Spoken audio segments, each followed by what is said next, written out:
Notre Dame fans, welcome to another edition of the Irish Breakdown Podcast. It is Tuesday, May 11th, and we're going to talk some Notre Dame recruiting today. We're going to talk about the Notre Dame running back board.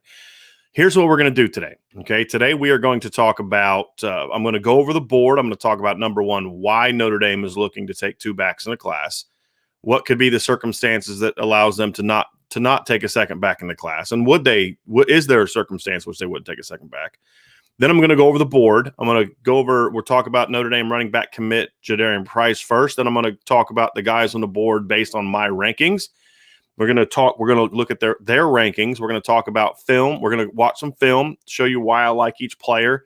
And then we'll talk about the latest in each of their recruitments as we get closer and closer to visits. So a month from today, Notre Dame will be hosting their second official visit weekend. And that weekend is going to be busy because there's going to be one of these kids is going to be on campus that weekend. So we're going to dive into that.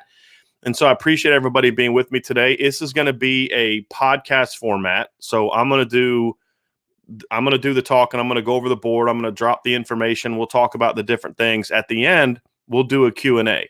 If there's questions that you have throughout the show, throw them in there. And when we get done with the running back portion, we'll dive into the Q&A part. If there's something that you want to interject during the podcast, feel free to drop a super chat and we'll put it in there. But try to keep it about running back recruiting if you can. If not, we'll still dive in and answer the questions. So that's what we're going to do. So let's jump into this. So first of all, Notre Dame running back recruiting is very interesting right now because we went through a stretch of about 4 years where running back recruiting was really shaky. There was a lot of misses of kids that Notre Dame should have landed. There just was not hard grinding recruiting being done by the position coach at the time, and it left Notre Dame with some shaky moments when it comes to the running back depth chart in recent seasons. Notre Dame was able to recover from some big misses in the 2019 class, and they were able to get Kyron Williams. And at the time, it didn't look like it was going to be a big commitment. Kyron has been better than expected, at least than I expected. He's really turned out to be an excellent running back. Then Lance Taylor was hired. They get Chris Tyree, which was a huge home run pickup, obviously. Last year, early, they had some misses. I did not like the early recruiting operation at the running back position. I felt that they passed on some really good players they had a good shot with to put all their eggs in the Will Shipley basket, and they struck out. But they recovered. And that's the important thing. They got Logan Diggs over the summer. That was a huge pickup. I'm very high on Logan Diggs. I graded him as a 4-star, top 150 caliber back. Then they went out late, right before signing day, and got Audric Estime, another 4-star running back, a guy that Rivals ranked as a top 150 recruit. I have him as a definite top 2 to 250 caliber recruit, and it's a very strong 1-2 punch. So now you look at Notre Dame's board and you say, okay, well, they only need one running back, right? Well, they're looking to have two, and there's reasons why. Number one, if Kyron Williams, the way that the breakout season he had last year, if Kyron Williams repeats his success or gets better, and I think most of us expect him to be a better player this year, there's a good chance he's going to be gone after this year. We all know the running back situation, right? The reality is running backs just don't stay 4 years when they've had multiple years of major success. It is a position where there's this talk of the shelf life and, the tread on the tires and all those types of things. So it's not a given that Kyron Williams is going to be part of the team in 2022. Then you look at, okay, well, Chris Tyree, if he's the number 2 we think he's going to be this year, and he goes into 2022 and he has the kind of year that I think he's capable of and some others think he's capable of, then you start looking at 2023 and you're saying, well, he may not be part of the team in 2023. So Notre Dame is looking at the situation and saying there's a couple realities about the 2022 class. Number one, are 2 running backs in this class an absolute must? Meaning if they don't get 2 running backs in this class, it's totally going to screw up their depth chart, totally going to mean that, hey, they're going to be short on numbers moving forward. No, not necessarily. I think with Chris Tyree, with the 2 running backs that they got in last year's class, plus you take a running back this year, Jadarian Price, and you project that to the 2022 season, even without Kyron Williams, you've got 4 very good running backs. Perhaps you can take a 5th running back that is a grad transfer for depth. There's other players that are there. There's a walk-on that Notre Dame has right now that I thought looked pretty good in the spring, and he'll be around that at that time too.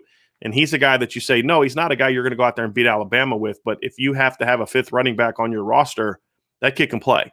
And I think it's Chris Ketterer, I think is his name. I'm going to have to look that up. But I was impressed with him from what I saw in the spring practice clips. I was impressed with what I saw from him in the blue gold game as sort of an emergency running back.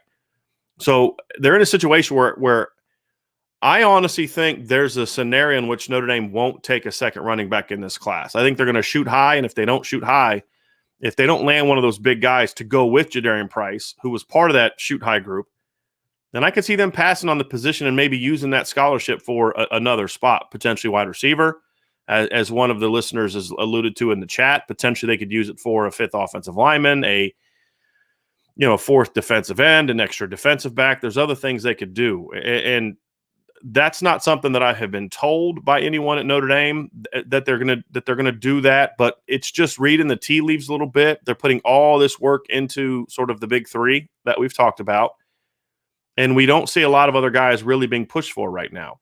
And so when I look at the depth chart, I you have to ask yourself, okay, is this a situation where they're slow playing some other guys to where they'll turn up the pressure if they miss out on these other players, or is it a situation where they say, okay, look, they're gonna, this isn't a situation where they're gonna just take a guy. They have guys that they like, and if they don't get one of those guys, then there are other players that are better at that position. So I kind of am leaning towards that second part. Now, it could certainly be possible that they're slow playing those guys because they want to let the top guys know that you're our top guys. We want you, and we don't want anybody else. We've heard that Emeka Megwa is going to visit this summer, but that hasn't been scheduled yet. As far as I know, it hasn't been scheduled yet.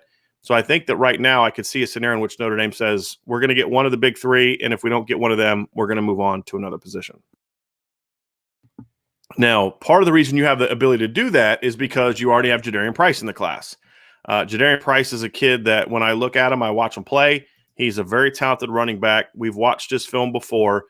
He's a kid to me that fits the Notre Dame offense very well. And what I mean by that is he's a very decisive runner. He's got good vision, good anticipation, all the types of things you want between running between the tackles. He's not a burner type like a Chris Tyree, but I really like his explosiveness in the second gear. He reminds me a lot of Dexter Williams in that regards. He's a guy that to me is going to fill out his frame nicely. And a guy that to me is someone that when you look at him in 3 years, you say he's going to be able to run the ball. He's got some toughness in the pass game, and he's a guy that can catch the football effectively. We've seen him make plays in high school out of the backfield, and we've seen him make plays out in high school lining up in the slot. I don't know how well he projects to being a guy that lines up in the slot moving forward at the next level, but he certainly does it in high school, which makes me think he's a guy that could be a good pass game weapon. And he was a good pickup for Notre Dame, a really good way to start the class. And we've watched his film before, so we'll focus more on right now on the uncommitted guys at this point in time. So that's where Notre Dame is as far as in this class, because you got a talented back. I mean, he's a top 250 rankings guy. I view him as a top 250 back. He's a good football player. And I'm someone who doesn't believe you have to have a five-star running back. I think we've seen a lot of lower-ranked running backs who grow into their bodies that become big-time players. Travis Etienne was I believe a 3-star recruit by Rivals.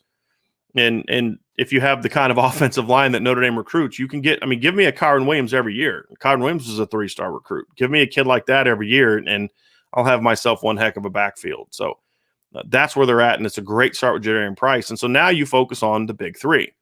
And we're going to go with my board when I talk about the rankings. And the number one guy on my board, and a guy that Notre Dame is extremely high on, is Dallin Hayden. He is from Tennessee. He is a player that is real, to me, one of the more underrated backs in the country. And one of the situations that leads to Notre Dame looking for a second back in this class is the fact that this is a very deep year at running back, in my opinion. And there's a lot of running backs that are from areas that are favorable to Notre Dame.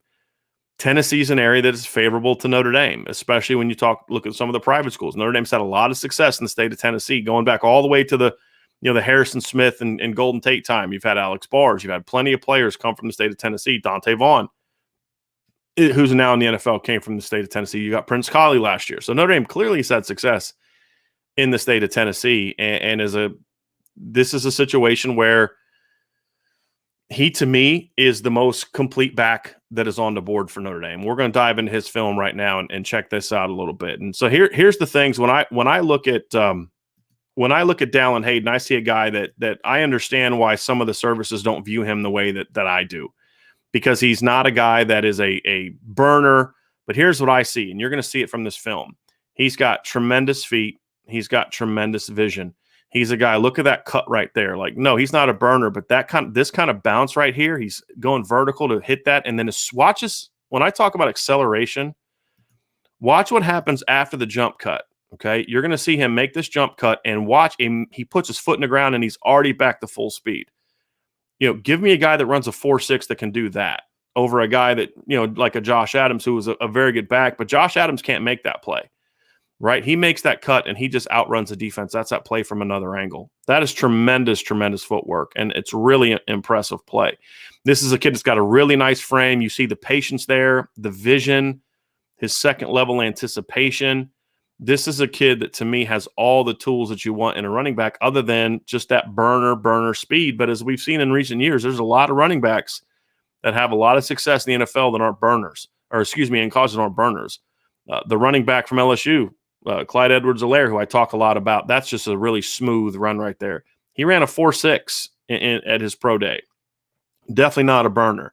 And to me, look, there's another example of just being able to plant your foot, get vertically. These are the things I like about Dallin Hayden. And the reason I feel he fits the Notre Dame offense very well, because you can see him getting outside. You can see that patience.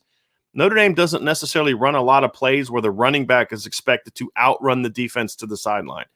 You use bubble screens for that now. You use jet sweeps. You use reverses. You use things like that to quickly get to the perimeter. Now it's about stretching the defense to the perimeter, getting them to react to the play in an attempt to open up a vertical run lane. And that's something that Dallin Hayden is exceptional at. I think he has tremendous vision, but a big part of it is the patience that he shows. I really like how patient of a runner he is. He's got a brother that goes to Illinois. Here he is in the pass game, catches the ball with his hands. We don't see a lot of film of him. I love that leg drive right there. Do you see that? Kid comes up, tries to drill him, and he just runs right through it. Just keeps those feet going. I love that toughness right there. There's not a lot of film of him in high school catching the football. And so when I did my initial film evaluation, I said, look, pass game's a big question mark for Dallin. And so he actually sent me some video of him working out, catching the ball, running routes, catching the ball. And I really like his route running. He's got quick feet. He understands angles. He knows how to get open. He catches the ball clean with his hands. So, again, it was workout video. It wasn't game film, but he can't control how much he gets thrown the ball in high school or how much he's using the pass game. But when I saw that video and combined it with the few plays that we saw of him in high school catching the football, I was very impressed by it. And it convinced me that this is a kid that can also be a part of the pass game. And as you see here, it's mostly just screens and stuff. But when I watched him on the video he sent me, it was of him catching the ball down the field. It was him, running routes, catching slants, catching posts, catching crossing routes. And I was very impressed by what I saw from him. So he's a very talented running back. So let's talk about Dallin Hayden. The consensus is that he's an Ohio State lock. And I would agree that Ohio State is his leader. But I have said this many times. I continue to confirm it. I've continued to get the information that Notre Dame is the school that presents the biggest threat to Ohio State. And I think the gap between Ohio State and Notre Dame is much, much closer than people think. And Notre Dame, essentially, here's kind of how it went down according to what I've talked to. Ohio State had the big lead. They did a great job building a relationship. Tony Alford and Ryan Day both did a phenomenal job of recruiting him and building that relationship. Notre Dame was sort of late to start getting that. Obviously Mike Elson came in and some things changed around. They started making a better push. They started being a little bit more organized. Tommy Rees started getting more involved with this situation, as well as Lance Taylor. And that helped Notre Dame close the gap a little bit. Well, then Dallin made an unofficial visit to Notre Dame within the last couple months. And it was one of those self-guided tours. He didn't meet any of the coaches or any of the players or anything like that. But just being on campus, seeing the campus, seeing what Notre Dame was about, seeing the community had a huge impact on him, from what I'm told. And that big time closed the gap for Notre Dame. And now it became about, now it's about the relationships. He's got this strong bond with the coaches of Ohio State. Over the next couple months, can Notre Dame coaches kind of close that gap? And essentially that's where we are. If Notre Dame's coaching staff can continue to close the gap from a building that connection, that trust, that relationship, which every Notre Dame fan knows Tony Alford's great at, and also Ryan Day's very good at it. But the Notre Dame staff has been putting in the work to where I believe, in my opinion, that when you look at his visit schedule, the fact that Notre Dame is before Ohio State could be huge for Notre Dame. My big concern with Dallin Hayden was before he set up his visits, if Ohio State was before Notre Dame, I was concerned about whether or not Notre Dame he would ever get back to Notre Dame. That was my concern. But his visit schedule is such. June 4th, he's going to Illinois, where his brother plays. Then June 11th, he's going to be at Notre Dame. And then June 18th, he's going to be at Ohio State. So Notre Dame will get that opportunity to really put their best foot forward with him before it goes to Ohio State. And really, if you're Notre Dame, you have two objectives. Obviously, the first objective is obvious. Come out of that visit as his leader, knowing you're going to get him. The other objective is to do such a great job that after his Ohio State visit, he's not ready to make a decision.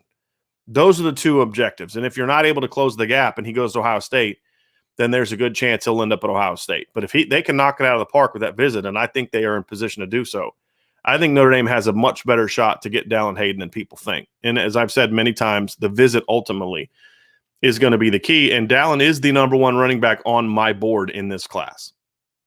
I think you could argue that there's some other running backs that have higher ceilings.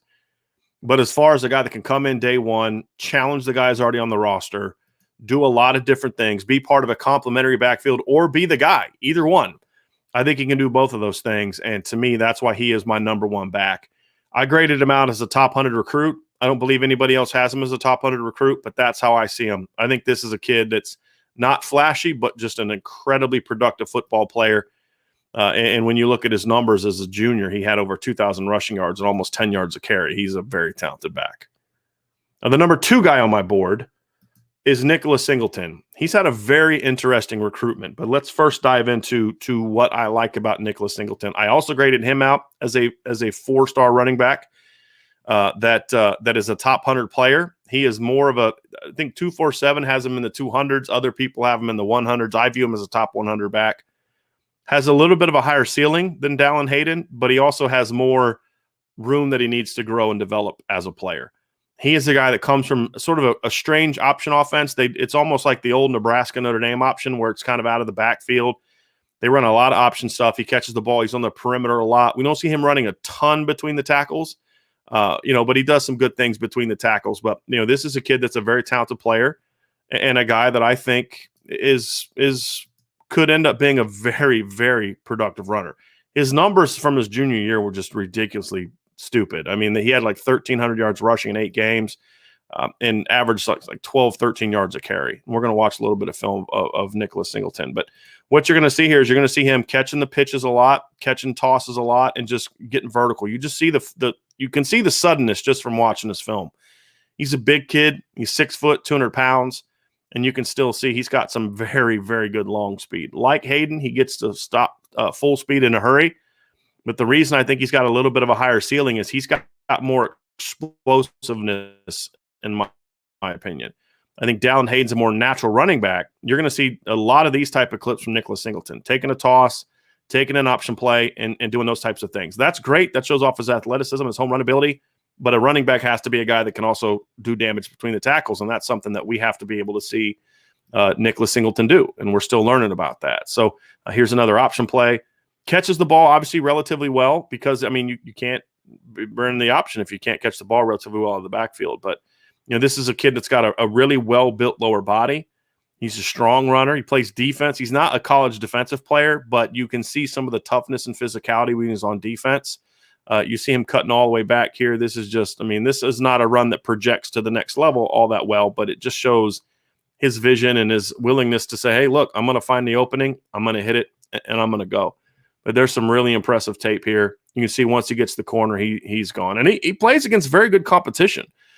He played against, I'm going to pull up his numbers now as we're talking, but, he's a guy that to me, he had 100 yards. I watched the game against Pine Richland, which obviously we all know is where Phil Dracovic and Andrew Kristofic went. They're one of the best teams in the state and had a very good defense. And that was a game where, his numbers, Nicholas Singleton's numbers, were not lights out numbers, but that's kind of what I liked about his game film was you got a chance to see him grind. You got a chance to see him, hey, what can he do when the big runs aren't there? He finished the game with 108 yards for 25 carries, only 4.3 yards a catch, but he showed me a lot. He showed me a lot in that game, and that was a guy that can go out there and hammer and pick up the tough yards and play tough and show me some physicality and some toughness and be able to make plays when there's often not a lot of room to work. So that was something that really impressed me when I watched his film. He's a kid that to me has a high ceiling, but as I said before, he's also a kid that needs a lot of work technically, mechanically. We rarely see him catching the ball out of the backfield, which is so important in today's game. But with that size and his toughness, to me, there's no reason he can't be a guy that ultimately develops into at least a very good pass blocker. Although we just don't see him do it a whole lot at the college level. So you get a chance to see a little bit about Nicholas Singleton here. All right, so let's talk a little bit about Nicholas Singleton's recruitment right now. This is an interesting situation because I felt very early on, I thought Notre Dame was in a really good place.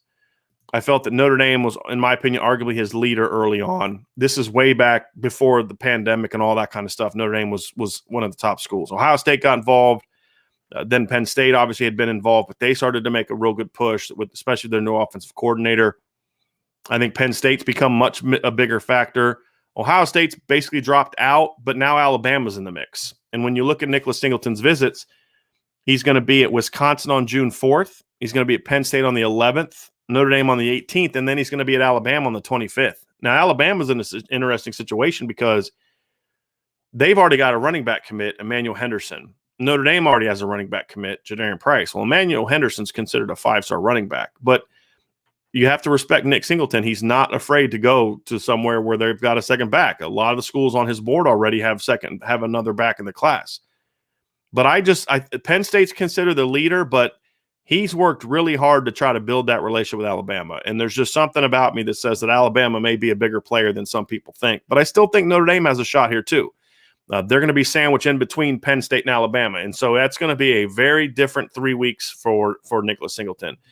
Penn State is a whole lot different than Notre Dame in every way possible. And then those two schools are way different than Alabama in every way possible when it comes to what the recruiting pitch is going to be, the campus, the location, all those type of things are going to just – it's just going to be different. And so we're going to find out what Nicholas Singleton is really looking for. I think that Notre Dame has fallen back a little bit. I don't believe they're his leader anymore, but I do believe, however, that they're within striking distance to where with a strong visit – they could kind of get back in the mix. But if I was making a prediction on who I'm more confident in right now between Dallin Hayden and Nicholas Singleton, I would lean towards Dallin Hayden slightly. But as I say, I'm going to be a broken record when we get to June. A lot of this is going to be dependent upon whether or not how the visits go. And that's going to be the big thing. So Nicholas Singleton is a guy that is number 2 on my board. He's the number 2 running back on my board. Now, from a ranking standpoint, a bit of the controversial thing for me is that I don't have Gavin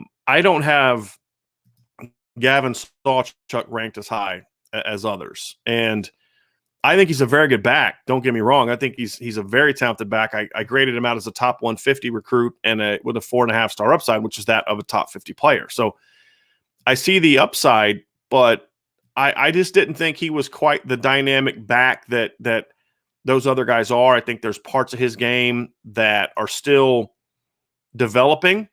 I think that he is a guy that just needs to continue to get stronger in those parts of the game. Now, he's a tough back, but he's just got to really fill out his frame, and we're going to watch his film.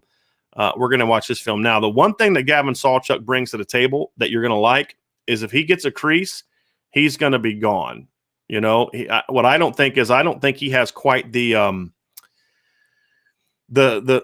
same feel in the back as a running back that those other guys do. It's still developing. I've watched some game film of him where there were smaller holes, but he just wasn't able to maximize those yards the way that a guy like Dallin Hayden could do against better competition. But he does have a burst. He's a very natural, fluid runner, as you can see. He's more smooth than he is sudden, in my opinion. It's good patience.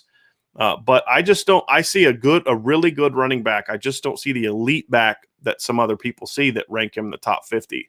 And this is an example where I think speed is being is the thing that's boosting him up as a recruit, as opposed to just that every down aspect. But as you see, and you watch the film, this is kind of splitting hairs. I mean, these are all very talented backs.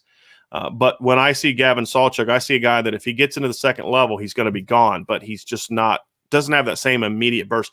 Yeah, I'd say he's more like a Josh Adams type. You remember Josh Adams had great speed, but he needed a couple steps to kind of get going.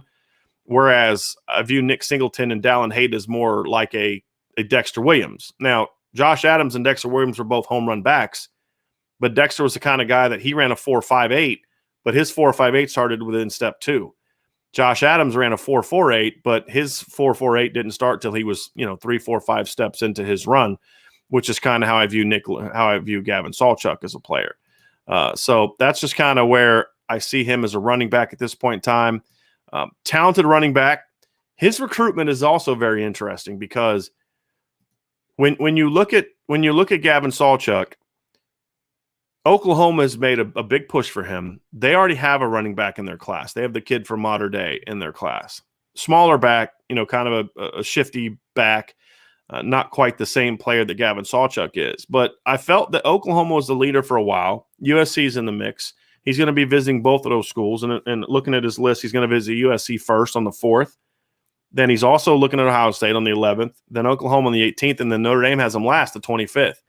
This is one of those instances where with Dallin Hayden, I was very happy that Notre Dame got him before Ohio State because I felt like Ohio State was going to do everything possible to try to get him to commit before he visited Notre Dame. They know the threat that Notre Dame is. Ohio State's very well aware of the threat that Notre Dame is right now with Dallin Hayden. So they would have done everything possible to try to get him to commit without making the Notre Dame visit. Well, with Gavin Sawchuk, I don't see him committing to Oklahoma before he visits Notre Dame. I think he's going to still visit Notre Dame. And this is an instance where him being last, I think you want to leave that last impression with Gavin Sawchuk. So it's different. I've said this, we got to ask this question, do you prefer being first or last in visits? Depends on the kid. Gavin is one of those ones that I feel like I want to see him last for 2 reasons. Number one is I feel like Notre Dame can make that final strong impression. And then number 2 is I feel like now you're going to have a real good idea of where things are with Singleton and Hayden before that visit starts. So if you feel like you knocked it out of the park with Dallin Hayden, maybe you get a commitment from him, then you can still talk to Gavin if you want. But I don't see Dallin Hayden committing that soon. But you're at least going to know, hey, we feel like we've taken the lead. Same with Singleton. But if you feel like you weren't able to knock it out of the park with those guys, or other schools are just in better position, then now you can really turn up the heat on Gavin Sawchuk, and that's going to be his last impression of his recruiting visits is you just showing him all the love during that last visit. Right now, it's not looking like it's going to be a huge weekend. It's starting to fill up, though. Initially, it was going to be a little bit of a smaller weekend, but you've got Zach Rice is supposed to be there that weekend. CJ Williams is supposed to be there that weekend. Jaden Mickey's going to be there that weekend. Kevin Winston's going to be there that weekend. There's a couple other players that we're hearing are going to be there, but we're trying to get confirmation. It's not going to be a huge weekend, but it's going to be a big weekend. It's going to be an important weekend. And I think that's a weekend where if you have Jadarian Price on campus, you can really sell those 2 guys on, hey, you 2 are together. This is the group that we want. So it's going to be interesting. Now, I've heard from different people about who Notre Dame likes better. At this point in time, they would take all 3 of them. And I think they like all 3 of them. And I think they're all 3 talented backs. I have it as Hayden 1, Singleton 2, Sawchuk 3. But the reality is they all 3 would be very, very good pickups. Sawchuk would be the best pickup from a recruiting ranking standpoint because he's ranked the highest. If you're someone who gets into, who's the highest ranked or what was going to help the recruiting class be ranked higher, Sawchuk would be a grand slam home run from a ranking standpoint. And it'd be a great pickup, but he is 3rd on my list. But as I said, the gap between these 3 guys is minimal. I personally like Dallin Hayden better, but if Notre Dame lands either one of those 2 backs, I'm going to be a happy guy. Now, there's other backs on the board. And Jadarian Price, by the way, is my number 4 back. And Jadarian Price did not grade out much lower than Gavin Sawchuk at all. I have Jadarian as a top 200 back with a 4.5-star upside. I have Gavin Sawchuk as a top 150 back with 4.5-star upside. I think Gavin graded out higher on speed, and that was really it. I think, and I think that his physicality as a runner is a little bit better than Jadarian's, but it's not by much. Whereas I think Jadarian has better feet. I think Jadarian has better vision, And I think Jadarian is a better pass game weapon right now. But they're very similar players in that regard. And that's kind of also why I would like a Hayden Singleton a little bit better than Sawchuk, because I feel like they complement each other well. But again, you get any of those three guys, it's a win. The number 5 back on my board was Quinshon Judkins from Alabama. He is not scheduled to visit yet to Notre Dame. He is a guy that reminds me a lot of a bigger, slightly faster version of Torian Folston. And I'm talking about the Notre Dame version of Torian Folston, not necessarily the early in his career before the injury Torian Folston, the post-knee injury Torian Folston. He's got great feet. Judkins has great feet. I think maybe a better comparison might be Tony Jones. Maybe say he's a faster version of Tony Jones because his body is similar to Tony Jones compared to Torian Folston. Good pass catcher out of the back. Very good pass catcher out of the backfield. Very good pass blocker already. And just a really natural feel. He just isn't a great athlete, at least from an explosiveness standpoint. Really, really good feet. Can make a lot of cuts. His jump cuts are excellent. But he's just not quite that explosive, sudden. He's got some suddenness, but he doesn't have an explosive burst and that second-level speed that the other backs have. The fact that Notre Dame hasn't scheduled him for a visit tells me that is, again, evidence for me that they're not necessarily pushing for a second back to the degree that it's an absolute must. It could be a situation where they're going to hope that if, see how they get with the big three, and then if they need a second back, then they can work on getting some of these next guys in the fall. Quinshon Judkins would be one if he doesn't commit somewhere this summer. My number 6 back is Jabron Payne out of Ohio. He's a very intriguing player to me. He's a 4-star, top 300 caliber guy to me. Other people have him ranked higher. He didn't play much of 2020. I think he only played like one game before he got hurt. He's a talented running back, but he's a little on the small side for me. He doesn't look as big as his listed weight, but that could also be because I haven't seen him since he was a sophomore. He may be a bigger player now. But he's good between the tackles, good speed. He's a talented back as well. Emeka Megwa is a guy that is next on my list, is a guy that I think Notre Dame is looking at. My question there is I see a big athletic kid. I don't see a natural running back, in my opinion. I think he's a guy that would be more of a linebacker than he would a running back, but he is a talented player with some upside. Not an overly productive back from what I can tell. His numbers are okay, but not great. But he brings some athleticism and some size to the table. I look at him as a guy that you'd put him in the Oklahoma offense. It'd be very interesting. And speaking of Oklahoma, and I passed on this earlier, but Sawchuk's recruitment. Oklahoma's considered the leader for him. I don't think Oklahoma has the big lead that people thought they did before. What I'm curious to see is Oklahoma's situation, and I mentioned they had a second back, but Oklahoma just kicked off Seth McGowan off their team. He was a freshman this past year, very highly ranked kid from, I believe, Texas. They just kicked him off the team. And so now they're need at running back. Their running back depth chart's looking a little shaky right now. Ramondre Stevenson's gone. He's in the NFL now, or he went to the draft. I think the Patriots got him. I could be wrong on that. TJ Pledger's gone. And then now they have Seth McGowan kicked off the team. So their top 3 running backs from this past year are gone. And McGowan was a true freshman. So now that he is gone, you're looking at a situation where there's an even greater need for Gavin Sawchuk. So they were already recruiting him pretty hard, but I feel like now Oklahoma's going to really turn up the heat on him, which could make them tough to beat. But, USC's making a push for him. I just don't see a top back picking USC with the way that they run the football. That would shock me. And, there's some USC people that think that they have a good shot with Gavin Sawchuk, but I don't see why any top running back would look at USC right now. I mean, their leading running back last year in 5 games had 238 yards. They averaged under 100 yards rushing last year. With a first-round draft pick at guard, they averaged under 100 yards rushing last year.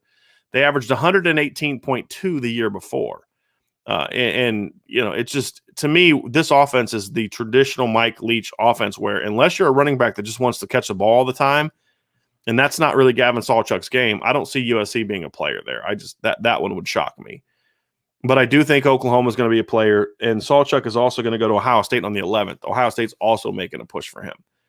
And so that'll be the interesting thing, too, is if Ohio State gets a commitment in June from one of those backs, not just the ones we're talking about, but there's other running backs they're looking at, how does that shake things up for Notre Dame? And so that the June is going to be the month of June is going to be huge for Notre Dame when it comes to running back recruiting.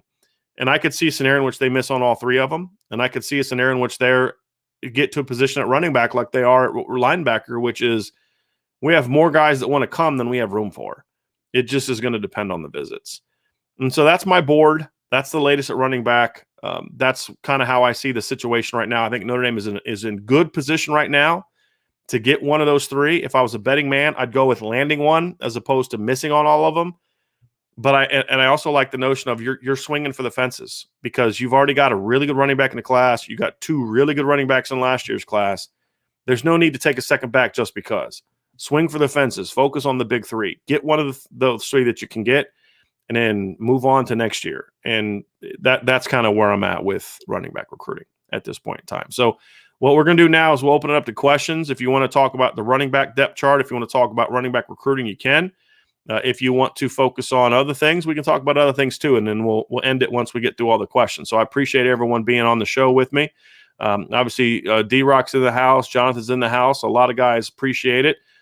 D-Rock, heard it was your birthday. Enjoy and an extra shamrock for you on your special day. I do appreciate that. It is my birthday, and I have to share with you all the reason I'm telling you this is because I was able to convince my wife. You guys are going to love this. I was able to convince my wife that for my birthday, I wanted to treat it like a game day. Not like I'm covering the team game day, but I'm not going to do any work today after this. I'm going to chill out, spend some time with my wife. But I was able to convince her to treat it like game day. We're gonna pull up YouTube on the TV tonight, and we're gonna watch an old Notre Dame game, and we're gonna act like we've never seen it before because she hasn't. She's never seen it. So we're gonna make some snacks. I'm gonna make pasta tonight. I'm gonna actually make lasagna tomorrow. I'm gonna make the sauce, and we're gonna have raviolis tonight. But and then we're gonna have snacks during the game. We're gonna make like nachos and stuff, and we're gonna watch the game like it's brand new. So we're gonna watch the 1988 Notre Dame Miami game. That's what we're gonna do tonight. So I'm very excited about that. It's gonna be a lot of fun. Okay. Jonathan says, honestly, I'm kind of surprised about today's subject. I was hoping we would take another receiver instead of a running back. I understand where you're coming from on that, Jonathan. And he says here, but maybe there are some good pass catching RBs that could fill a need. I get what you're coming from, but I still feel like Notre Dame's receiver depth chart is going to be fine. I don't think they need a fourth receiver in this class. I wouldn't mind taking one if it's the right player, but I don't think it's necessarily a need at this point in time. And I think that there's less odds that Notre Dame's depth chart is going to be affected by early departures at receiver than it is at running back. So I think they're okay there. I think they're in really good shape. There's already some 23 running receivers that Notre Dame is in a good position with, but it's one of those situations where I view these running backs as just too good to pass up. And I also think when you look at the depth chart, I understand the need for it. So I'm good with them taking a second back. I think the big thing for me is, to your point, that's why I don't think they should force the issue. Don't take a second running back just because. That's why I say if you get one of the big three, get them. If you don't get one of them, unless there's some running back of equal talent that jumps on the board, I'd move on. I'd use that spot for somewhere else, and I'd go focus on 23. That's kind of my thing. And I see a lot of birthday wishes. I appreciate that, everybody, very, very much. Caleb Collins asks, what do you think of Jordan Johnson going to Central Florida? I was a little surprised by that, to be completely honest with you. I thought he would go back to Missouri, go back closer to home. He went further away from home. So I just think geographically, I think it was a little bit of a surprising move to me. But I mean, from a receiver standpoint, it makes a lot of sense. I mean, look, well, I guess let me rephrase this. I don't know what UCF is going to do. I think if you're looking at it from what they've done in the past, it makes a lot of sense. They threw the ball a ton in the past. They have, their receivers get a ton of production, but then you look at this Gus Malzahn offense, and it's an offense that to me is still very antiquated. He used to be very innovative, but he's still doing the same stuff he did 10 years ago, and he hasn't really adapted to what his quarterbacks do. So unless he's willing to change what he does, unless he's willing to adapt and do some different things, then I don't get this. Now, he hired an offensive coordinator, G.J. Kinney. If that's not a name that some of y'all remember, G.J. Kinney was the quarterback for Tulsa in 2010. He was the offensive coordinator and quarterbacks coach at Hawaii last year. And so he's got an interesting background. He's coached at SMU and Arkansas. There are other offensive coordinators, Tim Harris, He was at Florida International recently. He's a running back kind of guy. So I just look at it and I say, I don't really know if that tells me a whole lot of what they're going to do. Obviously, at Hawaii, they threw the ball a lot more. But Gus Malzahn hasn't been got through the ball a lot. So I don't know. It's a bit of a curious move for me. If you look at the future, it makes a lot of sense if all he's looking at is the past, and that is that Central Florida's throwing the ball a lot. I don't like Gus Malzahn's offense anymore, and I don't think he's adapted at all. Tom Balork says next year, Justice Hayes, please, please, please. Yep, he's definitely one of the top guys. He's definitely one of the top guys on the board. Certainly, there's some other talented backs on the board. It's very, very early. Cedric Baxter, Cedric Irvin Jr. It's very early in that class, but there's some very, very good visits. Black Rush says, is it true the Manning kid wants to take a visit to Notre Dame? I have not heard that. I think people are going to mention that, but until he actually schedules a visit, I'll be a little surprised by that. So I don't see that. I don't see that happening. Okay. Jonathan says, thoughts on Xavier Nwankpa setting up a visit. He set up a visit a while ago. We've had him down as coming in the weekend of, I believe, the 25th for a while. Let me pull up our visit list. But we've had him on the board for several weeks now as coming. Let me pull up the visit schedule here at Irish Breakdown. We have Xavier coming in the weekend of the 18th to the 20th. That's been checked for a while. So has there been a change since that? I'm just curious as to kind of what that is. But I think it's big for Notre Dame to get him on a visit. But I still feel like it's going to have to be an absolute grand slam home run to get him there. And I believe, I'm going to pull it up real quick, but I believe he is going to be visiting Ohio State before he visits Notre Dame. And that would be a little bit concerning to me. My concern, Ohio State and Oklahoma are both notorious. Yes, Ohio State's going to have him on campus on June 4th. Oklahoma and Ohio State are both notorious for really pushing kids to commit and not taking other visits and doing the whole, well, we're running out of room thing and we need you on board, that kind of thing. And I think Notre Dame, if the staff is smart, and I think they are, they're going to tell these kids, hey, look, if this staff really wants you, they'll wait for you. If they tell you they're running out of room, then they don't really think of you like we do. Because, hey, we're not going to run out of room for Xavier Nwankpa. That's how I would sell it, to try to get him to say, hey, look, just take the visits. Don't rush, even if they're, just take the visits. And I think that is kind of where I would be with making that push for some of those guys that are visiting Ohio State and Oklahoma before they visit Notre Dame. But, look, they have a puncher's chance there. And we had a story up this week at Irish Breakdown where Tyson Ford's talking about how he's, pushing for him. They got another top kid from Iowa, Eli Raridan. So, that can't hurt. I'm sure that there's going to be some kind of connection there that they're going to try to push each other. So, or I should say, Tyson's going to try to push him. So it's a big visit, but they have to push hard now. Between now and June 4th, they have to do everything possible to try to convince him not to commit to Ohio State during the visit. Still commit to taking the visit to Notre Dame would be a very big part of it. Liam Gaming says the running back stayed in a lot last year with a very good O-line. How will they be able to be released with less experienced line that may have some growing pains? So I think it's all about your scheme, Liam, and this is a very good question. So it's all about your scheme, and what you're not going to do is you're not going to do a lot of empty free releases where you're dropping back 5-7 steps and throwing the ball down the field. If anything, releasing your back, in my opinion, how I think they should be used, is a situation where they're actually meant to control the defense from being aggressive and attacking. Backs on free releases. So if a defensive line is getting a lot of penetration, there's things you can do with your running backs out of the backfield as a free release or to isolate on linebackers where, hey, you're getting a really good push up field. Then we're going to invite you up. We're going to get an angle route behind you. Teams will run screens out of that. So it's just another way to attack the perimeter with teams to allow them to kind of say, hey, you can't just keep coming right at us because we're going to beat you to the perimeter with our running backs. And we saw that in the blue gold game.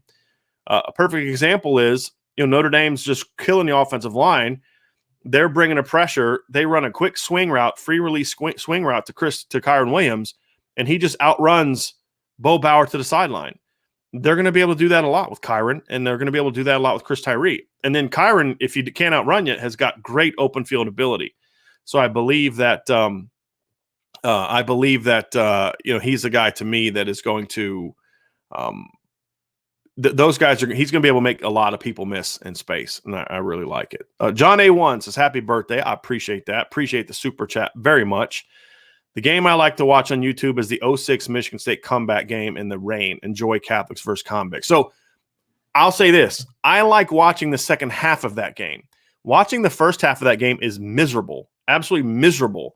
Now, it's okay because you know what's going to happen, but there's no way I was going to subject my wife to watching the first half of that game.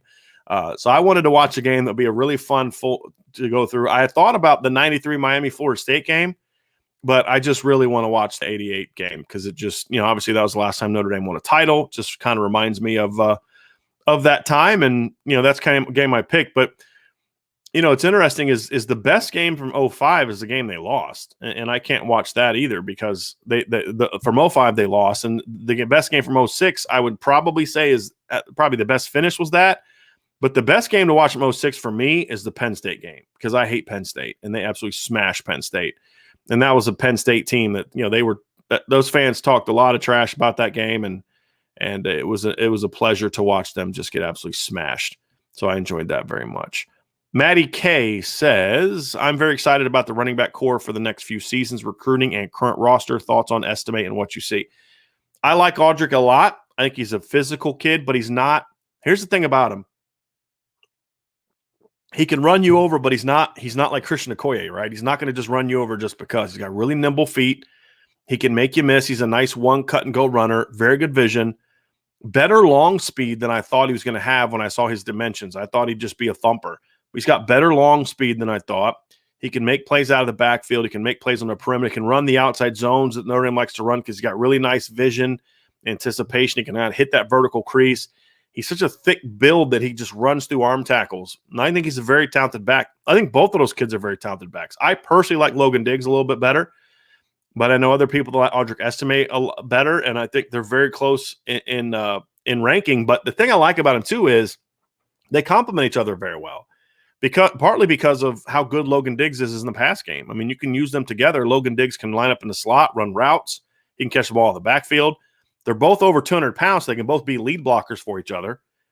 So if you have a lot of success with two-back looks this year, there's no reason that can't continue in future years.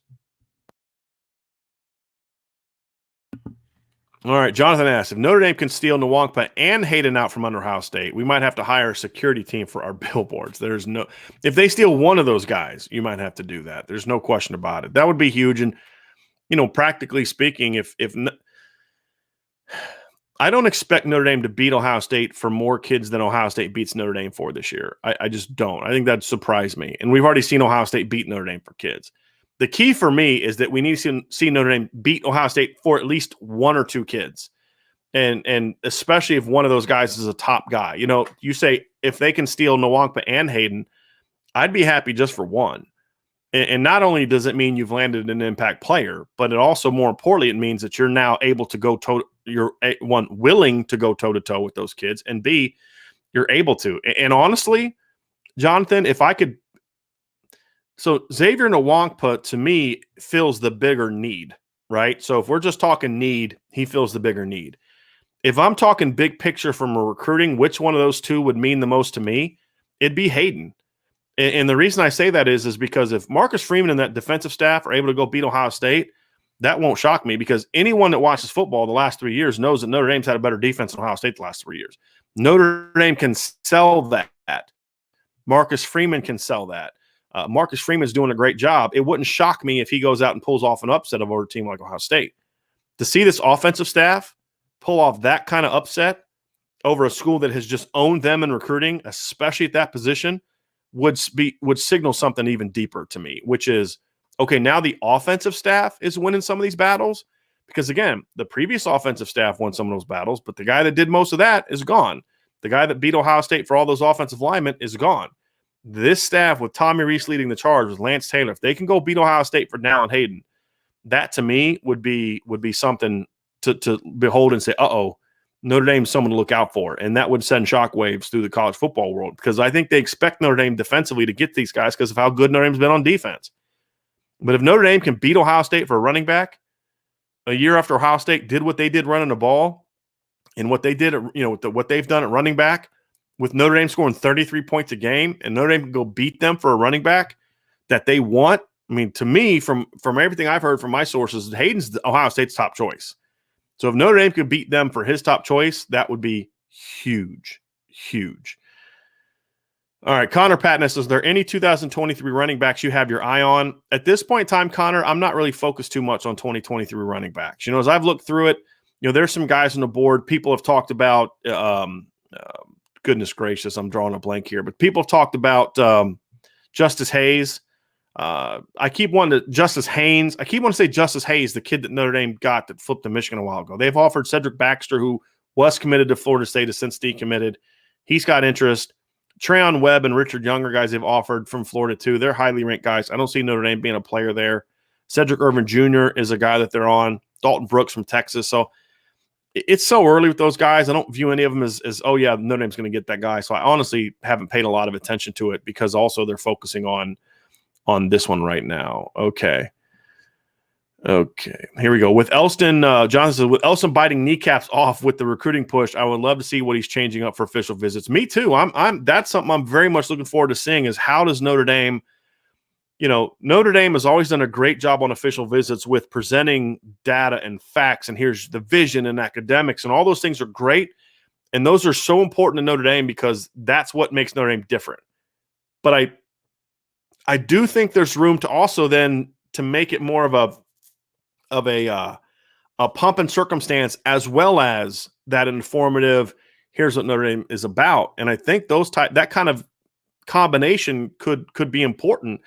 And I think we're starting to see this more and more and more as you move forward. So I would like to see that, but I don't know if we're going to do it, if we're going to see it. But I'm very curious about that, Jonathan. I have kind of the same thought you are, is some cautious optimism about, can Notre Dame start having the same movement with visits that some of these other schools do that make it this red carpet type of thing? Can Notre Dame lay out the red carpet in certain ways, but then also make it the very informative education, academics, all around great thing that Notre Dame is about?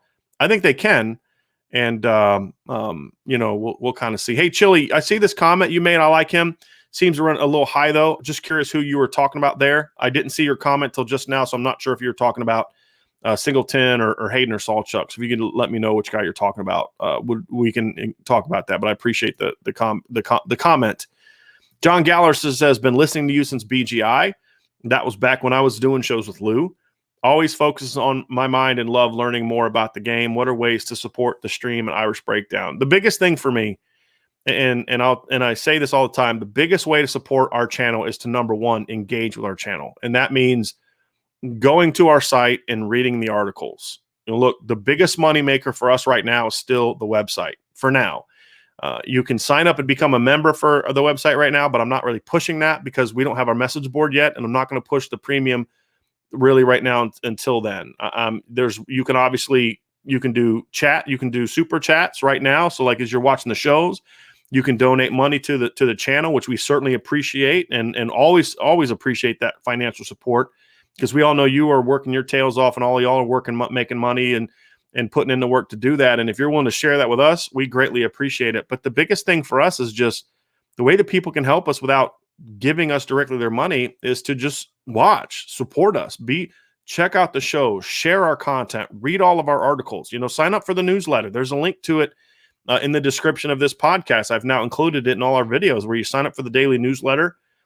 I send you our 4 or 5 stories from the day before. If you read those, that helps us because we basically right now, advertising is our primary driver of revenue, both on our website, but then also on our YouTube channel and our podcasting. That's where we make all of our money right now is through advertising. And as I said before, I'd like to keep it that way. I would like to keep, if not all of our content, the vast majority of our content free. And then if you want to share with us and you want to support us, right now, this is the way to do it.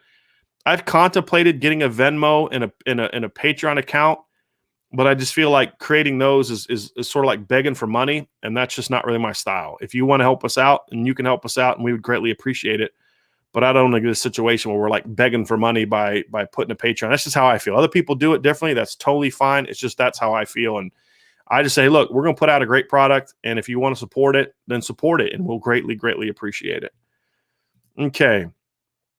D-Rock says Gibbons to Florida State and JJ to Central Florida is the latest transfer portal action. I have had a lot of people concerned about Dylan Gibbons going to Florida State. And the reason being, he's going to have the offensive playbook and he can give it to other teams.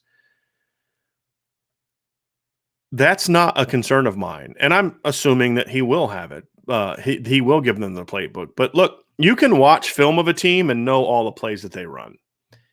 Having a playbook to me doesn't mean a whole lot. The only way it can really impact you is if you have your signals in the playbook, and most teams do. All you do then, and it's even easier for this game because it's the first game of the year, you can spend, just change your signals, or change them for that game and change your calls so that way that Florida State can't get a read on it. Because I can give you my playbook and you can know every play that I like to run, but you don't know when or how I'm going to run them against you. And you don't know what plays I'm calling on each particular play. That's why stealing signals is so much more damaging to you than someone having your playbook. What can also be bad is if somebody steals your, if you have like a game plan sheet that you give to your players, that can be damaging, but Dylan Gibbons won't have those. So I definitely understand the concern. However, Notre Dame is going to know. They're going to I would hope that they're going to assume that he's going to give him the playbook, and then they're going to prepare accordingly. So it's not something that concerns me too much. Tim Sully says, how do we get one of those hats, Coach? So here's the deal. I have now officially everything that I'm selling in the store now, they're sending me have sent or sent me a copy of it or a sample of it. So, I've got this mug, I've got a water bottle. We're getting hats to come in. The company that made this hat, just made them for me. It's not a company that has like an online store. And so it would take it took me over a month to get this hat, and the store's like a mile from my house. So it wasn't a company. I wanted to go with a local company, but it just wasn't going to work out. So I'm in the process of getting samples from a company that we have stickers, we have 2 hats, we have a visor, we have a mug, we have a long sleeve cotton shirt with IB on it that we have on there. And then we have 2 hats. I think I said 2 hats. So those are all on the way. As soon as I get them, I'm going to check the quality of them, see if I like them. Might even bring them on for a show or not, see if everybody likes them. And if they're quality, then we're going to launch the store. My wife is currently in the process of creating my online store. She's a graphic designer. She builds websites for a living. She owns her own business. That's what she does. A couple floors up. She does that while I'm down in the basement doing this. So as soon as we get that going, Tim, we will have the store launch. My hope, my prayer is that we'll have it by June 1st is my goal. I'm not saying that's going to happen. It just depends on the quality. And that's going to be determined if the gear that I get is quality and we're ready to roll with it. If it's not quality, then it's kind of back to the drawing board. So I'm really trying to get this done as quickly as possible because we've had a ton of way more. Hundreds of people have asked about the hats, which I'm in awe over and super, super appreciate very, very much. And my wife does too, because she's the one that designed the logo. Okay. John Climax says, it's refreshing to be recruiting multiple running backs and not putting all our chips in one basket. I agree. Very, very refreshing. And a much more usually a successful strategy on a consistent basis. They got lucky last year, but you can't do it that way year after year. And that's why I didn't have a problem with them taking Jadarian Price. And look, I have the other 3 running backs ranked higher than Jadarian, but A, you're going to recruit 2 of them. B, the odds of you landing one of 2 of the big 3 are not great. And this way, you at least have one good back in the class. And if you can get a second one, that's even better, but you're still good to go. Jay says, this is funny. People can take the same thing and look at it completely differently. Jay says, Fisher and Spindler starting as true freshmen is a great selling point for Rice when he visits. What's funny is yesterday, Jay, somebody said that could that be a negative for Zach Rice, meaning that he's taking a spot. And I kind of lean more towards your thing, which is, hey, if you're good enough to start, we'll start you as a freshman. That's just the reality. If you're that good and you're best guy, we're going to play you, whether you're a young guy or not. That is something that is a selling point for a lot of places. And look, especially when you look at I'm trying to think about this. Like, I don't know a lot of schools that start true freshmen on offensive line. Alabama has started some, but not a lot in this regard. So I think it's a good thing. I think it's a very good thing. Here we see. Okay. Christopher, where would Chris Tyree as a high schooler rank on your current running back board? Number 1.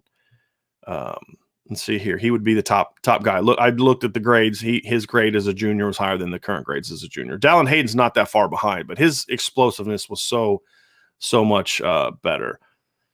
All right. My wife just she's watching the show. She brought up the idea of pot. She has two great ideas. Number one is this is my wife. She says, "Happy birthday lunch at Mission Barbecue after the show." That's not a bad idea. And then she also brought up maybe having a game every night this week. I don't think I'll have time to do that, but that's a very, very intriguing offer. Okay. I am not going to be live streaming the show tonight. I'm just going to be relaxing, watching the game with my wife. All right. Okay, here we go. Jay says, I think Notre Dame can come out the leader for Merriweather after his visit. Jay, I wouldn't be surprised if Notre Dame's already his leader. I'll say it again. Here's my big concern with Tobias Merriweather. You have to try to get him to commit this summer. If he carries this out into the season, into January and February, like he's talked about, it's going to be a lot harder to close on him. And then you start getting the rest, the issue of, do you take do you take CJ Williams and Xavier Bradshaw and then pass on Tobias, or do you take him as a fourth when you may not have room for him? Then you run the risk of, if an Alabama or a Texas or a Clemson or somebody misses out on their top guys, or they get room and they want to go after them, then you have to basically re-recruit them all over again when those new teams get involved, which is just how it goes. So if he commits this summer, I feel really good about where Notre Dame stands with him. Same with CJ Williams. But if those two guys go into the fall and their recruitment is still open, then I start getting a little bit more nervous. Thank you, Omar. Appreciate it very, very, very much. He says, if all three wanted to come, who would you say yes to? For me, personally, I'd say yes to Dallin Hayden first, Nicholas Singleton second, and Gavin Sawchuk third. That's just my order. I don't think Notre Dame has that same order. But I don't know that for sure, so I won't tell you what I think their order is. But for me, it's Hayden number one because I think he's the most natural running back of that group. I'd be perfectly fine getting Nicholas Singleton because he's the most explosive, in my opinion, of those two, even of those three. Even though Gavin Sawchuk has probably the best long speed, I still think Nicholas Singleton's the most explosive of that group. Okay.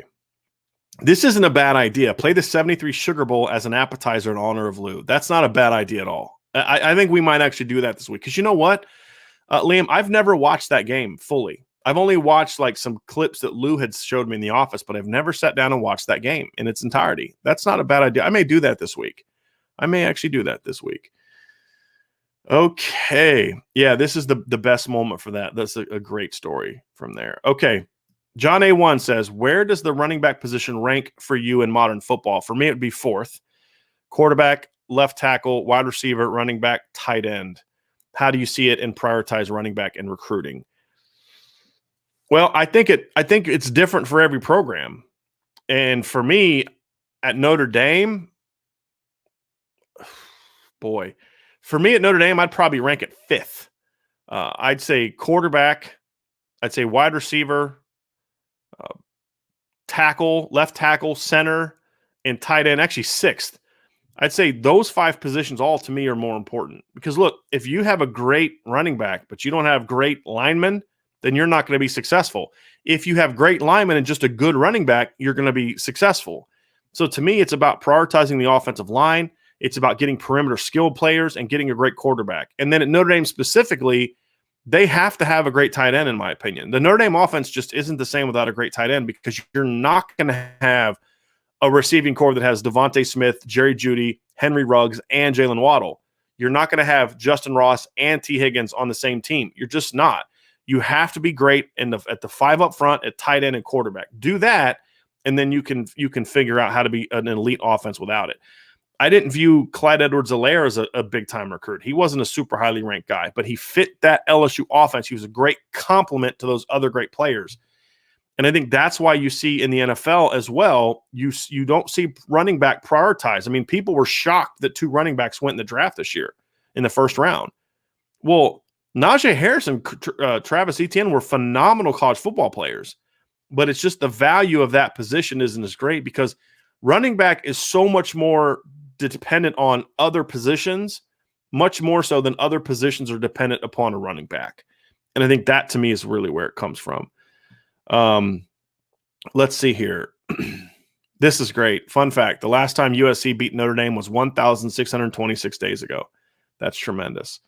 All right, Tom Balork. If Kevin Austin's health is Kevin Austin's health the key to the 2021 offense, or is any production from a number 4 a bonus?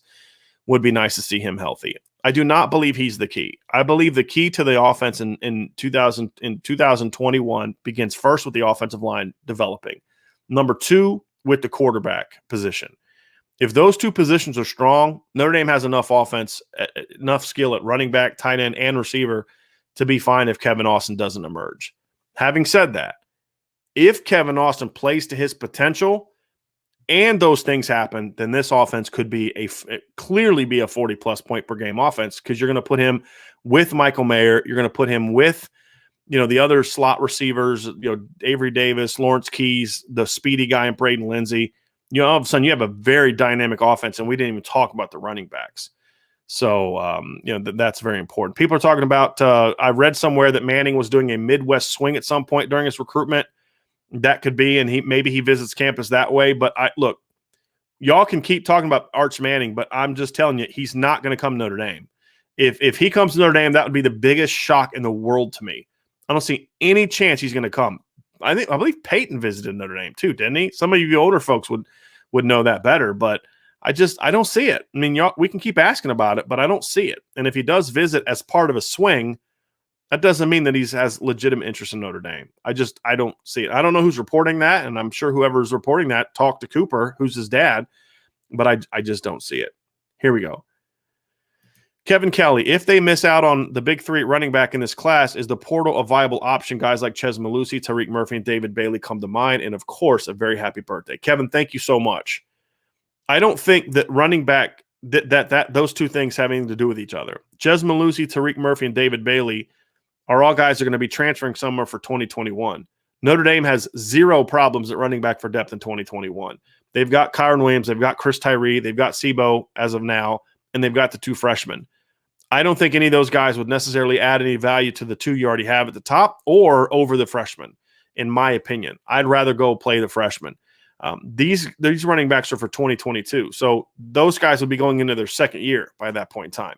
So maybe they can add depth to that second year, to your point, but I don't think any of them are necessarily guys that you want. I loved Tariq Murphy coming out of high school, but he got in trouble with weed and some other things at Purdue. He's not going to be an option for Notre Dame. David Bailey's a nice power back, but to me, again, he lacks speed, and I would rather focus on the other guys. So Chez Mellusi, maybe. I like Chez coming out of high school, but I just don't see that one as a fit either. I just think develop the kids you have, and if you can take a grad transfer for next year to provide depth, then I'd look at it. But I don't know if I would look at those guys who have multiple years of eligibility, because I don't think any of those guys are necessarily going to be above Chris Tyree. Well, they're not going to be above Chris Tyree. And honestly, none of those 3 guys have higher ceilings than the 2 kids they have coming in. I'd rather see them develop those guys. John A1, now I got an 06 Penn State game to watch that. I don't remember. How can you not remember that? They smashed them. I still remember Brady Quinn hitting John Carlson up the seams right over top of Paul Posluszny. They blasted Penn State that year. That was a lot of fun. Okay. Christopher says the key to Arch recruitment is going to be Reese convincing Manning family that he knows what he's doing. How do you do that? You're not going to do that in a meeting.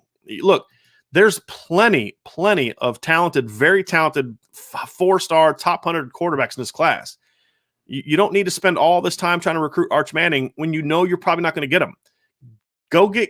Take all the energy you're going to invest in Arch Manning and go put it towards Dante Moore. That's what I would do. That's just not a recruitment I would spend a lot of time with. Canadian Sith Lord, great name. I love this channel. Keep up the great work. Go Irish. I appreciate that. You have a great name on this, by the way. That is great. I appreciate that very much for being part of the channel. The Trek Reviewer, some new people in the chat today. Really appreciate that. Hi, do you think the running back Williams and safety Hamilton will both be first-round picks next year, and do you think either will last until Buffalo makes their pick in the late first round? So a lot of optimism from the Bills fan that you're going to be back in the playoffs this year. I like it, and I'm glad to see that that Josh Allen has panned out. I liked him a lot coming out. I just thought he was raw and needed work and development. And he's gotten that. Kyle Hamilton will be a first-round pick next year, barring injury, in my opinion. He is a clear first-round pick. I do not see him. If Buffalo's picking in the 20s, I do not see Kyle Hamilton lasting that long unless he either gets injured or has a step back. So I do not see that. Could Kyron Williams be a first-round pick? I think he could. I think the only thing that could keep Kyron Williams from being a first-round pick is he runs like a 4.7 or like a high 4.6. I think if Kyron Williams goes out there and runs for over 1,100 yards again, if Kyron Williams goes out there and catches, and I think he will, like 40-plus balls this year and becomes a more consistent player, which you expect from a guy going into his second year, and then goes out and runs like somewhere in the 4.5s, and if he runs in the 4.4s, even better. But I think he's a guy that could absolutely sneak into the first round. I don't think it's a great running back draft class next year, and you have to look at the NFL values guys can catch the football. And I could see a scenario in which by the end of this upcoming season, Kyron Williams is the best pass-catching running back in college football, just like Clyde Edwards-Helaire was 2 years ago, and that's why he was a first-round pick. And he ran a 4.6 at his pro day, and he was 5'7". So I think it's certainly possible, and if Buffalo has a need at running back and they are someone who's going to use a running back in the pass game, because to me, if a running back's going to be like Derrick Henry, then you don't want Kyron Williams. If you're going to use your running back to catch the ball and run and block, then Kyron Williams is going to be your guy. So he certainly will have a chance, barring injury, to sneak into that first round. No question about it. All right. Michael Morris making his prediction for tonight's game. I think if Notre Dame's defense can get pressure on Steve Walsh, Notre Dame has a chance to win. I agree with you, Michael. Steve Walsh, up to this point in time of the season, has not been sacked. So I'm curious if Frank Stamps is going to be able to get to him at some point in time. But my wife has not watched the game yet, and she's in the chat today. So please don't give it away. And then, Michael, thank you very much for the birthday wishes. Okay. Let's find some more. Yeah, see, John, you can't – that's going to take a while. These kids are already going to be on campus. This is in response to beating Ohio State. Beat them for a running back. Heck, let's beat them on the field and just put this to rest. I agree. The problem is by the time that's going to happen, the earliest Notre Dame can play Ohio State would be in a semifinal. Well, by that point in time, most likely these running backs are going to have signed somewhere. They'll have probably already signed in December. So let's see here. Okay, there was a question earlier about Marquise Stepp, how he ended up at USC. John Clement says he's now at Nebraska. I think he needed a class or something. He wanted to go to Notre Dame. He did want to go to Notre Dame. Notre Dame had two concerns about Marquise. Number one, he was injured a lot. And as we've seen at USC, he's been injured a lot. Keeping him on the field was a big concern for them. And then that obviously was a legitimate concern because he never stayed healthy at USC either. That was clearly a problem. He played 5 games this year, so he missed a game this year. In 2019, he only played 6 games because of injury, and he played 4 games the year before that. He's just a kid who has been unable to stay healthy. Very talented back. They had no issues with him as a talent. It's just he was banged up a lot as a senior. He's been banged up his whole career. And they just didn't think he was a guy who's going to be able to stay healthy, and he hasn't been able to. The second part of it is academically it was more than just a class, but there were some academic red flags that combined with his medical red flags to make it to where Notre Dame just didn't feel that was going to be a good fit. And they ended up being right. So, because again, he was not able to stay healthy at USC. Notre Dame 2164 says, Brian, I wanted to thank you for all the top-notch content. You guys have been helping me get through my workday a lot recently. Really appreciate it.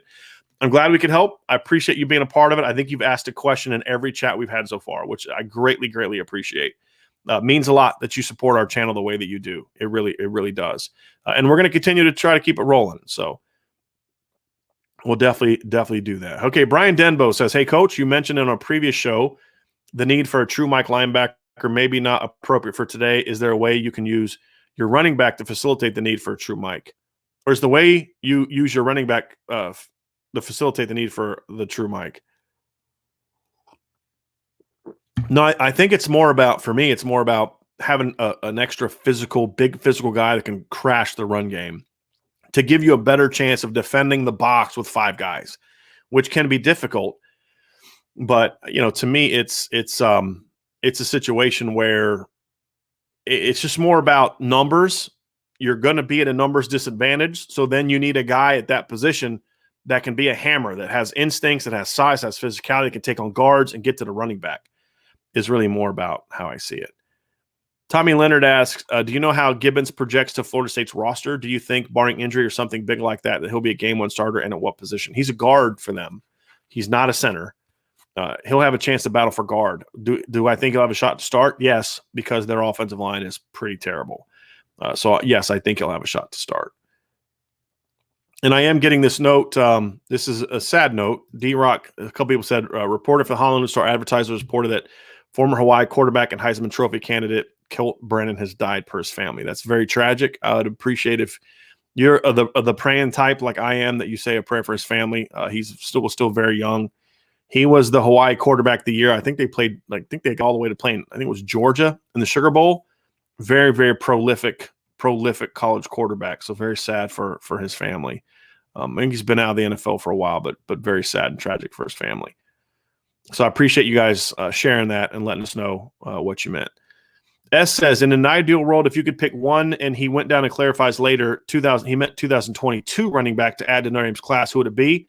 Doesn't have to be a realistic option. Wondering who your favorite is. I really, even if you look at the other running backs around the country that Notre Dame's not on, I love Dallin Hayden. I really do. There's just his combination of size, toughness, vision, pass catching ability, work ethic, attitude, production, everything to me, academics, everything for me for Dallin Hayden checks the boxes. I mean, you say, look, he is the perfect running back. He's a really talented player. He's the guy that I would take if I could. Just a good question. Here we go. Jeff Fluke says, what have you learned about Chandler Smith? I don't know anything as far as Notre Dame's interest beyond what Tom Loy reported the other day, which is that Notre Dame is looking at him. What I've learned about him as a player is, number one, very dynamic, very raw. Somebody sent me his film the other day and said, what do you think of him? And I said, he reminds me of a taller Braden Lindsey, except Braden Lindsey was a little bit more advanced as a wide receiver. Very tall, very dynamic, still learning the position. Has had 2 major injuries so far. This from what I was told, from what I've learned. It tore his meniscus or something in his knee last year, and then also has a major shoulder injury. When I see that, and I see a track guy with great track times, that gets me a little bit concerned, and we've kind of seen that with Braden Lindsey. That would be my concern. So you get him on the radar, get him to recruit him, but I don't know if he'd be a guy that I would necessarily push for right now. The Trek Reviewer, are you on Twitch at all? I am not on Twitch at all. That is not somewhere we've gone yet. I don't really know a whole lot about Twitch. It's not where we are right now. Any word on Sebo? I still have not heard anything. And look, we're not going to hear anything. Brian Kelly still has never officially announced that Kevin Austin was suspended for the entire 2022 season, or 2019 season. So I don't think we're gonna really know that. All right. I don't think Arch Manning is overrated. I don't think he's overrated. I think he's getting overhyped from a recruiting standpoint simply because he's a Manning and all that kind of stuff. And we've seen how great the Mannings are. I don't think he's overrated. I think he's a great quarterback for his age. I mean, he still has some developing to do. It's just everyone's hyping him up as if like he's going to be his brother, his uncle, one of his uncles. And I think it's also people are missing the fact that this is a loaded quarterback class. And I would just focus on other people. There you have it. All right, John Climax says Peyton did visit Notre Dame. He is quoted as saying Holtz had him convinced he was going to Notre Dame. Lou had a great ability to do that. Okay. Mason says Notre Dame is still pushing hard for Jair Brown. Freeman and Mickens have a call set up tonight, so I believe that's being reported somewhere else. Would love to see him flip. Agree. I don't see it happening, but yes, that would be a big flip. That would be a big flip. I don't see that happening. Okay. Okay, here we go. Liam Gaming, I formation on the goal line with new O-line, or is that a little crazy? Could split it 2 backs sometimes for a different wrinkle. I don't know if I want to go I out of the goal line. I know a lot of people think that that's the way to go. I personally don't like that. I like either a reduced look, because when I think I think a fullback, and I think that I just don't know. I don't love that look. And we've seen Notre Dame do it a lot. If you have a great O-line, you can do that. But to me, it's just not where I would go. I think, especially with the offensive line that they have. I still like the idea of being able to quickly throw the ball. I like the idea of being able to use some sort of quick misdirection in some way, or a reduced running back look if you're going to go from the I. Do something where you bring your back, your running back tighter, and you do sort of wedge stuff. But I don't love the I unless you just have an offensive line that just can just crush people. And if you're going to go from the I2, you're forced to go with multiple tight ends. So it really limits what you can do in the pass game because you have that short edge. Wherever you don't have a second tight end, there's a shorter edge. So there's a tighter place for a guy to come screaming off the edge, and it makes it harder to get any kind of running play going. Even an off tackle away, that guy's just screaming down, and it makes it a little harder to defend that. Okay, Notre Dame 2164. If Kyron leaves after this year, who do you see stepping up next year to be the 1-2 punch with Tyree? I honestly think it'll be a 1-2-3 punch. I think we'll see Diggs and Estime having a shot to all play. I think we've seen Notre Dame do that in the past. We've seen them use three running backs. I think you can use three running backs, and maybe one of them is kind of like the two, but then the third guy is a situational guy. So like maybe Logan Diggs is your number two back. He kind of comes in to spell Chris Tyree, but then Audric Estime is sort of your short yardage goal line back. There's maybe games where you really feel like you're going to hammer a team and he gets more touches that game. I could see a scenario in which all three of them play. The Trek Reviewer. Miami had a heck of a run of NFL QBs in the 80s with Jim Kelly, Vinny Testaverde, Bernie Kosar, Craig Erickson, and Steve Walsh. It's funny. It never registered for me that Jim Kelly went to Miami. It was like kind of a little bit before my time. I only really remember Jim Kelly in the NFL. Yeah, he was part of that. The Schnellenberger. I think he was with Schnellenberger, right? He was part of the Schnellenberger crew. But man, they had some great quarterbacks. And same thing with Bernie Kosar. He just never struck me as a guy that would play at Miami. But yeah, they really did have a great stretch of quarterbacks. And then they started getting these 5-star guys. I'm trying to remember the guy that they had, Kyle Wright. I think they got from California. This big 5-star kid. He was a bust. And didn't they have Brock Berlin for a minute there too, right? When he transferred from Florida or something like that. But they just never could get that quarterback thing going. And then, of course, after that stretch, they had Ken Dorsey, who did some great things for him. All right. Tommy Leonard said, did Archie's dad not catch the QB gene? Never really heard of him before. He was actually a wide receiver in high school. He was Peyton's wide receiver. And so he went to Ole Miss to play football. And I think it was his freshman year, had a really bad back issue that ended his career.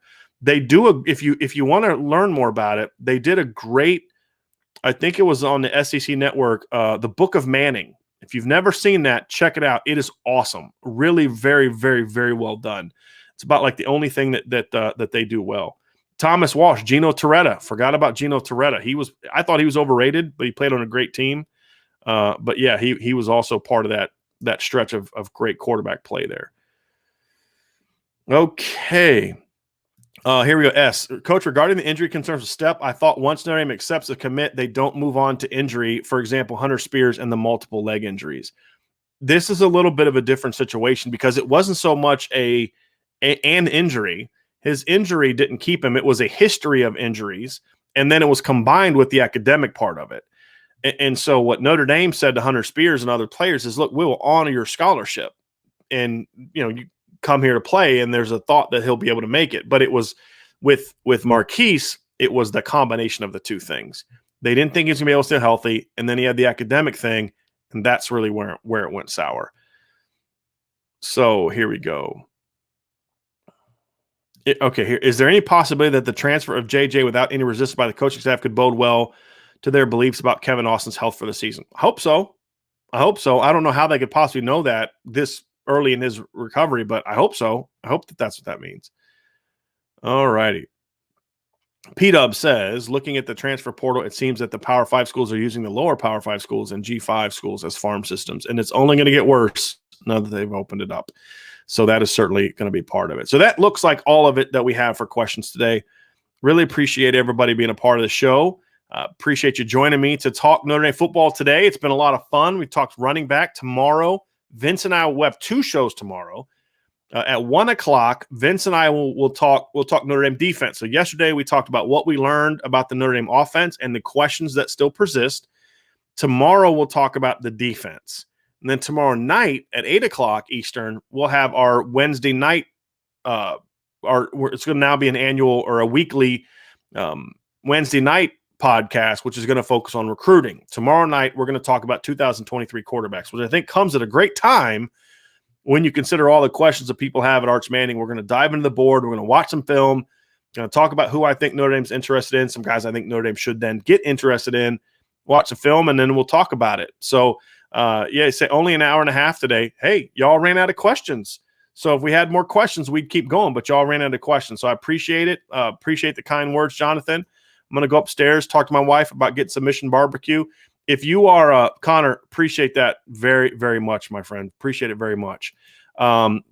If you're ever in South Bend for a game, check out Mission Barbecue. I know that they're all over the country, so you may have one in your hometown. The other one, we tried that the other night, and it was really good. So I got the brisket. My wife got pork, I believe. I'm going to try their ribs next time. So I'm very good. Mac and cheese is good. Baked beans were good. So that was a lot of fun. And then also there's a pizza place somewhat near campus on Hickory the next time you're in town called Polito's. If you're looking for a good pizza place in South Bend when you're in town, check out Polito's. They actually do dine in, but you can also order to your hotel. They do like one of those dining, the drive-in places, but then you can also do carry out. So when you're in town for games this upcoming year, those are definitely two places that are very close to campus that I would encourage you to check out. So we've talked about both of those guys today. Ken, I didn't know that. I knew he was coaching, but I didn't know he was in Buffalo. So I appreciate all the kind words, Chris. Appreciate that. Appreciate the chats, the support that you all give. Appreciate you guys being with us every day. Appreciate you wanting to support our channel. Again, read our articles. Check out, watch all our podcasts. If you want to support us financially, we love the super chats. That's kind of where we're at right now, and we're hoping that we can eventually get the message board going so we can then push the premium content on our site. But right now, that's just not in our best interest when you consider we don't have a message board. So everybody have a great, great rest of your Tuesday. I've enjoyed it very much, and we'll talk with all of you again very, very soon.